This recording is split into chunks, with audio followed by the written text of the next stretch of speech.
Qui est Lucas Beraldo, la pépite brésilienne de 20 ans qui va signer au Paris Saint-Germain? Apparemment, ça va être officialisé dans les prochains jours ou les prochaines semaines. C'est Foot Mercato via leur journaliste très fiable Santi JFM qui nous l'a annoncé ce matin au moment où je vous parle. Le premier tweet qu'il a lâché, c'est accord proche pour la signature de Lucas Beraldo au Paris Saint-Germain. La visite médicale pourrait même être organisée la semaine prochaine. Son prix 20 millions d'euros plus 5 millions d'euros de bonus. Et entre-temps, je préparais la vidéo, etc. Fabrizio Romano a validé cette information. Puis Santi JFM a sorti une deuxième information puisqu'il a dit accord trouvé entre le Paris Saint-Germain et Sao Paulo. Paris et l'agent règlent les derniers détails pour que le joueur arrive dès le mois de janvier. Vous le savez les amis, dès qu'il y a une pépite comme ça qui arrive dans un grand club français comme le Paris Saint-Germain, le club que je supporte, je suis obligé de faire une petite vidéo. Pourquoi? Parce que j'adore déjà découvrir un joueur puisque je ne le connaissais pas avant de travailler cette vidéo. Je me suis donc renseigné auprès de spécialistes du championnat brésilien, auprès de spécialistes de la statistique et de la data football. Puis je me suis fait plaisir, j'ai regardé un match du joueur et donc après tout ça, je vais vous donner mon avis en prenant en compte le fait que je ne sois pas un spécialiste du joueur, mais je vais pouvoir vous donner toutes les informations que j'ai récoltées à droite et à gauche, comme ça peut-être que vous allez en apprendre un petit peu plus sur ce joueur qui va devenir un nouveau joueur du Paris Saint-Germain. Donc si vous appréciez le travail de recherche, parce que moi comme d'habitude j'adore faire ce genre de vidéos, n'hésitez pas à mettre un petit pouce bleu, à me donner votre avis dans les commentaires. Est-ce que vous pensez que c'est une bonne recrue ou non? Même si vous ne connaissez pas très bien le joueur, vous pouvez quand même avoir un avis sur ce que vous avez vu, entendu et appris durant cette vidéo, donc dites-moi ça dans les commentaires et abonnez-vous si vous n'êtes pas encore abonné. On est parti, let's go! Cette vidéo est donc découpée en 4 parties. La première partie, on va apprendre à connaître le joueur. La deuxième partie, ce sera sur ses points forts, ses points faibles. La troisième partie, ça sera sur, on va dire, la concurrence avec Presnel Kimpembe et est-ce que ça veut dire que Kimpembe va partir. Et la quatrième partie, ça va être mon avis, est-ce que pour moi c'est une bonne recrue ou non. Et si vous voyez que je tourne beaucoup la tête de ce côté, c'est parce que j'ai pris énormément de notes, parce que forcément je ne suis pas un spécialiste de joueur tout simplement. J'ai fait énormément de recherches, donc voilà, j'ai pris énormément de notes. Donc Lucas Beraldo, la famille, c'est un joueur qui vient d'avoir 20 ans. Donc c'est un joueur qui est né en 2003, il fait entre 1m82 et 1m86. Il y a des sites qui l'annoncent 1m82, d'autres sites qui l'annoncent 1m86. Moi, visuellement, j'ai l'impression qu'il fait à peu près 1m85. Donc voilà, on va dire plus 1m86 qu'un m 82. Déjà, sur sa taille, tout le monde n'est pas d'accord. Donc c'était un petit peu bizarre. C'est un défenseur central donc qui est gaucher, qui est capable de jouer dans une défense à 2, un tout petit peu dans une défense à 3, mais qui est aussi capable de dépanner en tant que latéral. Autrement dit, c'est vraiment la doublure d'un Lucas Hernandez dans le profil. Après, on verra que en termes de points forts et en points faibles, c'est pas exactement le même joueur. Mais on va dire en termes de profil sur le papier, ça serait son remplaçant tout simplement. Dernièrement, il évolue donc dans un 4-2-3-1 avec Sao Paulo, puisque oui, c'est un joueur de Sao Paulo, je vous l'avais même pas dit. Ils sont actuellement 11e du championnat brésilien, mais en termes de style de jeu, ça correspond plutôt bien au Paris Saint-Germain, puisque c'est une équipe qui a 55-60% de possession sur les matchs, ce qui est à peu près similaire au Paris Saint-Germain de Luis Enrique. Alors pourquoi ce joueur est autant suivi, on va dire, par les grands clubs, puisque oui, en dehors du Paris Saint-Germain, il y avait également des clubs anglais qui étaient très intéressés par lui. C'est parce que en Serie A brésilienne, c'est très rare de voir un défenseur central aussi jeune qui joue autant. Là, il a joué une vingtaine de matchs de championnat cette saison, 24 pour être précis, 24 fois titulaire. C'est très rare pour un défenseur central au Brésil. Il a commencé donc à 19 ans sa saison. En général, au Brésil, tu commences à être titulaire à 23, 24, 25 ans en tant que défenseur central. Et la moyenne d'âge des défenseurs centraux est de 29 ans. Concernant sa saison, forcément, s'il est pisté, c'est parce qu'il fait de très bons matchs. Il est sur une moyenne de 7 sur 10 notée par la presse brésilienne. C'est plutôt très bien. Il a même marqué un but. Il a donc fait 24 matchs, 24 fois titulaire et à chaque fois, il a joué le match en entier. Donc en termes de coffre ou en termes d'endurance, il n'y a aucun souci pour lui. Et il a été 3 fois dans l'équipe de la semaine du championnat brésilien et il a marqué un petit but. Cette saison, c'est donc sa deuxième saison en professionnel puisqu'il avait commencé donc fin 2022, en mai 2022, mais il n'avait pas beaucoup joué. Là, la saison 2023, on va dire, parce qu'au Brésil, ça marche pas vraiment sur les mêmes périodes. Là, ça fait vraiment, on va dire, 6-7 mois qu'il enchaîne les matchs et que c'est tout simplement devenu un titulaire indiscutable de Sao Paulo. On passe à la deuxième partie sur ses points forts et ses points faibles. Alors comme je vous l'ai dit, c'est un défenseur central gaucher d'1m85 à peu près. Ses principales qualités, c'est déjà sa technique de balle. Voilà, pour jouer sous Luis Enrique, c'est hyper important d'être très à l'aise techniquement. Lui, il l'est, un petit peu comme Gabriel Moscardo dont on a parlé il y a pas longtemps, puisque oui, en ce moment, Luis Campos fait son marché en D1 brésilienne. Il y a quelques semaines, je vous disais que le Paris Saint-Germain était très proche de Gabriel Moscardo.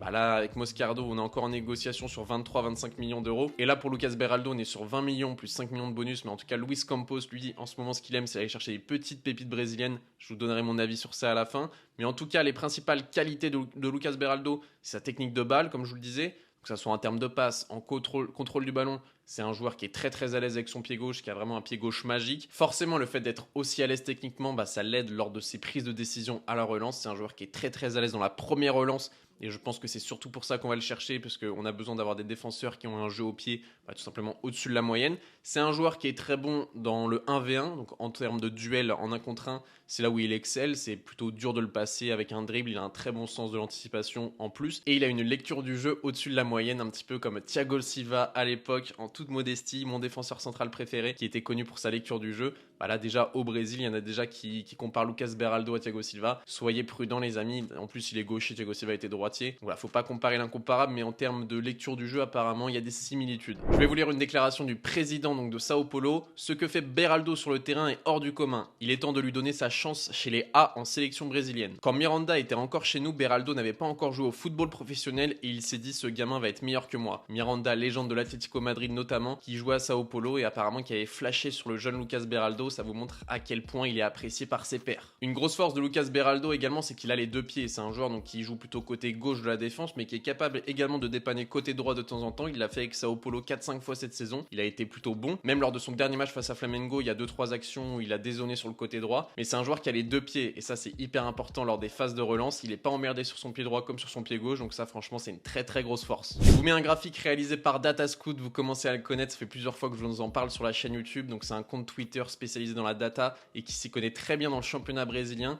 Comme d'habitude, il a sorti un petit comparatif entre Lucas Beraldo et le défenseur médian, on va dire, de Serie A brésilienne, donc qui a 29 ans, comme je vous le disais tout à l'heure. Donc en bleu, Lucas Beraldo, en rouge, le défenseur médian. Et donc, comme vous pouvez le voir, Lucas Beraldo est meilleur dans tous les domaines du jeu que le défenseur moyen du Brésil. Et le seul endroit du graphique où ça va pas au-dessus, c'est les fautes commises, donc c'est plutôt un point positif. Il fait très peu de fautes. Donc voilà, tout ce que je vous disais, ça se confirme par ce graphique. Il est bon en passe, il est bon en duel, il est bon partout. Mais en termes de points faibles, puisque je vous ai toujours pas parlé de ses points faibles, pour moi il y en a deux qui se dégagent et qui sont assez, on va dire, préjudiciables pour le Paris Saint-Germain. Le premier, c'est sa vitesse. C'est pas un joueur qui est rapide. Là, je vous mets un extrait à l'écran. Vous voyez, c'est un moment où il se prend une drill tout simplement. Il se prend un gros crochet et c'est très dur pour lui de rattraper. Il finira par faire faute.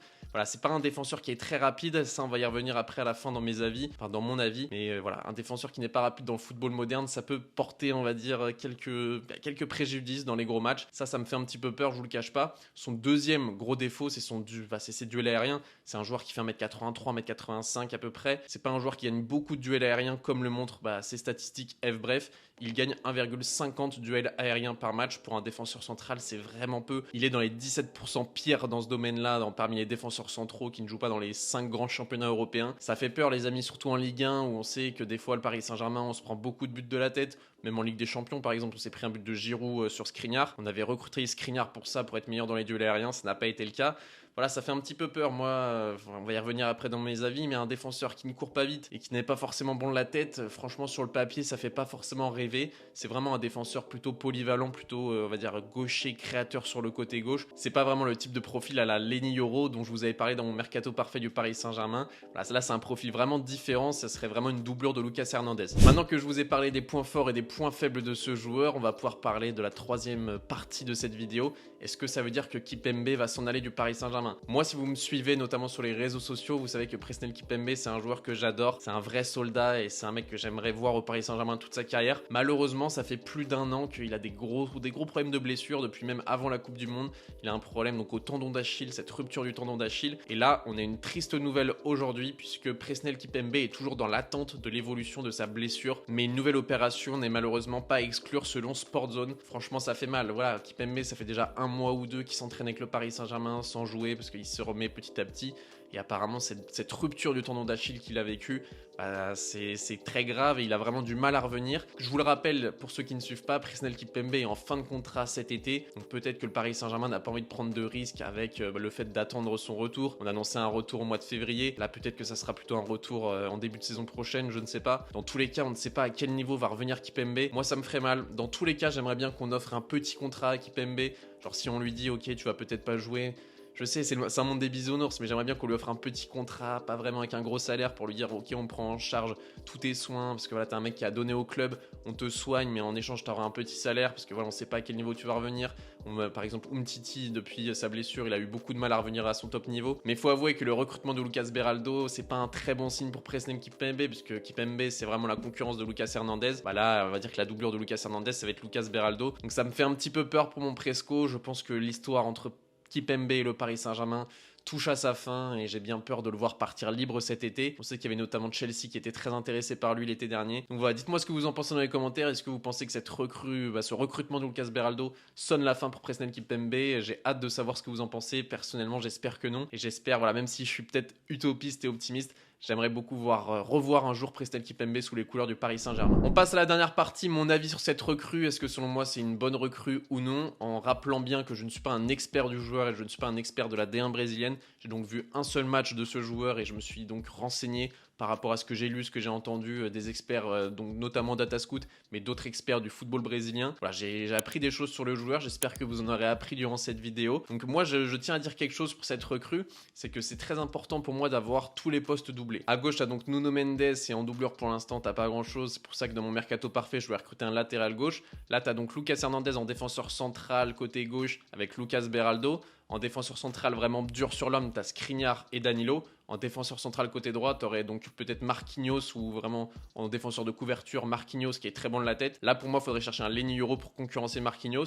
Donc même avec cet achat de Lucas Beraldo, pour moi, il faut quand même aller chercher Leny Yoro. Je sais que certains pensent que c'est fini, mais pour moi, ça ne veut rien dire. C'est deux joueurs qui ont un profil vraiment différent. Et je pense qu'on peut vraiment quand même aller acheter Leny Yoro et le prêter 6 mois après à Lille. Voilà, c'est mon avis en tout cas. Personnellement, je vous avoue que ce recrutement me fait pas rêver, même si en termes de sur le papier, j'aime beaucoup ce que fait Luis Campos, d'aller chercher des pépites comme ça, d'avoir un projet sur le long terme, d'arrêter d'être dans l'instantanéité, de vouloir vraiment du court terme. J'aime beaucoup le fait de recruter des jeunes joueurs à fort potentiel. Lee Kangin, Gonzalo Ramos, Kolo Muani, Barcola par exemple. On peut comparer un peu Barcola à ce Lucas Beraldo puisque c'est des joueurs qui ont 20-21 ans, qui arrivent avec très peu de certitude. Certains vont me dire oui, mais on a besoin de certitude au Paris Saint-Germain. Je suis pas sûr les amis, je suis pas sûr. Je pense que là vraiment on est dans un projet long terme et on fait des paris à 20-25 millions d'euros sur des joueurs à très fort potentiel qui peuvent potentiellement doubler, tripler de valeur dans les prochaines années et devenir des très bons joueurs de Ligue 1 et des très bons joueurs européens. Donc pour moi, c'est pas forcément un mauvais choix sur le papier. Le fait est que c'est un joueur qui est pas très bon de la tête et qui est pas très rapide. Ça me fait peur. Pourquoi? Parce qu'avec notre style de jeu à la Luis Enrique où on joue très très haut, pour moi, il nous faut vraiment des joueurs rapides et bons de la tête pour répondre à deux problèmes. Déjà, quand on joue très très haut, comme avec le Paris Saint-Germain de Luis Enrique, forcément, tu as de l'espace dans le dos. Donc là, je vous apprends rien. Il faut des joueurs rapides pour couvrir l'espace et revenir en défense. Mais pour un deuxième truc, c'est que quand tu mets un gros pressing comme nous on fait avec le Paris Saint-Germain, et on sait qu'on est l'équipe en Ligue des Champions cette saison qui presse le plus, quand tu presses une équipe, il y a de fortes chances qu'elle dégage le ballon. Et quand elle dégage le ballon, il faut avoir des mecs qui sont forts de la tête pour gagner les duels et les seconds ballons.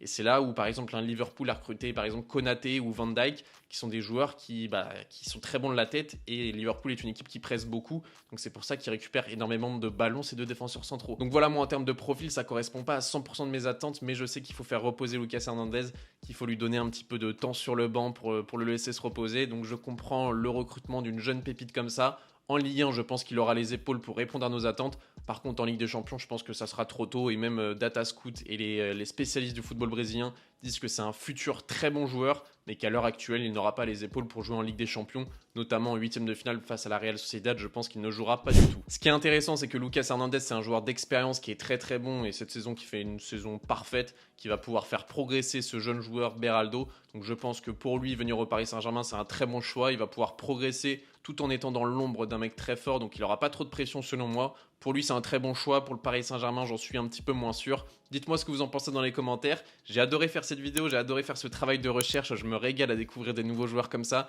Je vous avoue que c'est un joueur que je ne connaissais que dans Football Manager à la base. Donc voilà, j'espère que vous avez kiffé la vidéo. C'était BR10, je me suis régalé. Si vous avez kiffé, abonnez-vous, mettez un pouce bleu et donnez-moi votre avis dans les commentaires. N'hésitez pas à venir me suivre sur les réseaux sociaux, tout est dans la description. C'était BR10, bonne matinée, bonne journée, bonne soirée, bonne nuit. Je vous kiffe. Peace!